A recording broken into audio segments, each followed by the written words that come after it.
सोचिए, अगर हम कुदरत की सबसे छोटी लेकिन सबसे ताकतवर शक्तियों का इस्तेमाल करके अपनी पूरी दुनिया को बदल दें।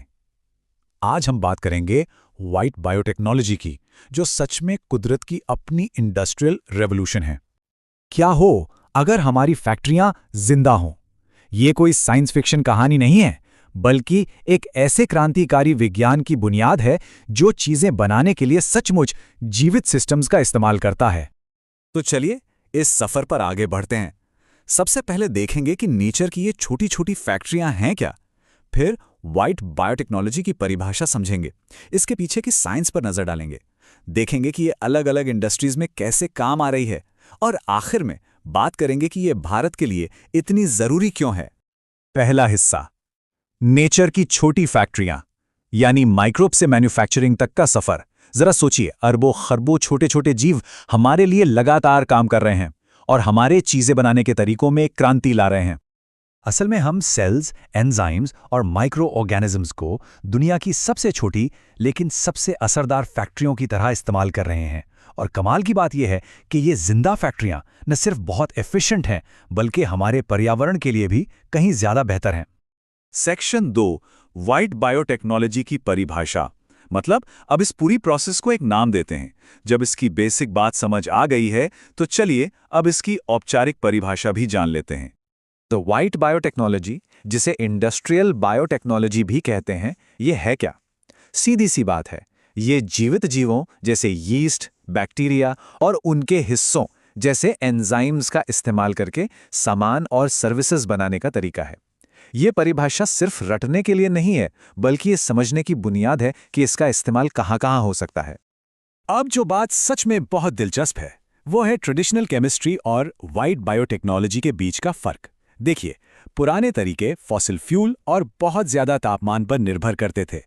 दूसरी तरफ व्हाइट बायोटेक्नोलॉजी रिन्यूएबल रिसोर्सेज और कम तापमान का इस्तेमाल करती है।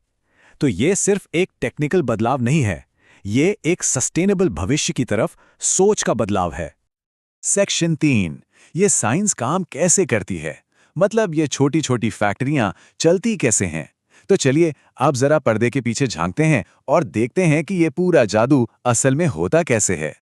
इसकी पूरी प्रक्रिया को आप समझ लीजिए 3 आसान स्टेप्स में बांटा जा सकता है।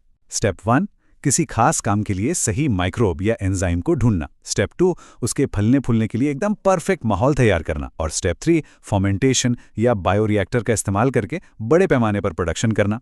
और देखिए, यही तो इस टेक्नोलॉजी की खूबसूरती है, कॉम्प्लेक्स साइंस को एक सीधे साधे स्केलेबल मॉडल में बदल देना।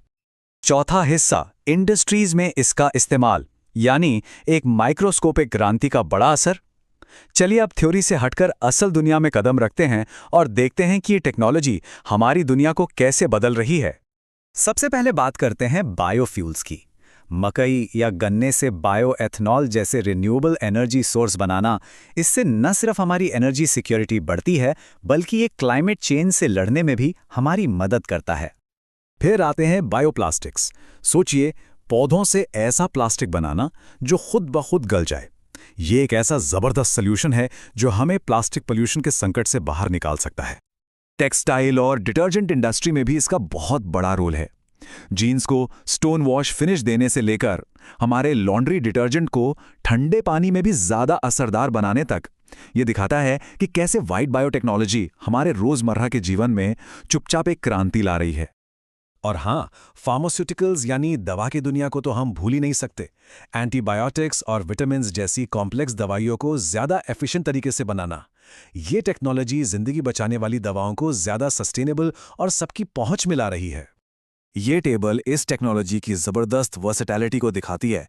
एनर्जी से लेकर मटेरियल, रोजमर्रा के सामान से लेकर खाने पीने की चीजों तक, ये लगभग हर इंडस्ट्री में नए नए सोल्यूशन दे रही है।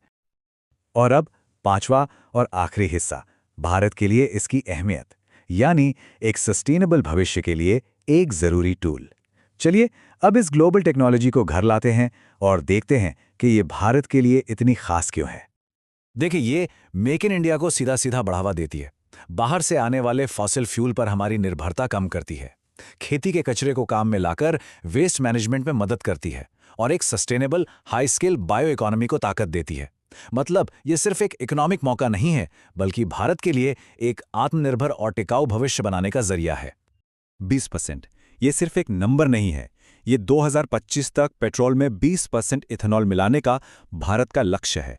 ये एक साफ और हरे भरे भारत के लिए हमारे कमिटमेंट का सबूत है, और ये सब मुमकिन हो रहा है इसी टेक्नोलॉजी की वजह से। तो सवाल ये उठता है, क्या बायोलॉजी हमारा भविष्य बना सकती है? जैसे जैसे हम आगे बढ़ रहे हैं, असली सवाल शायद ये नहीं है कि क्या ये हो सकता है, बल्कि ये है कि हम इस जबरदस्त ताकत का इस्तेमाल जिम्मेदारी से कैसे करेंगे।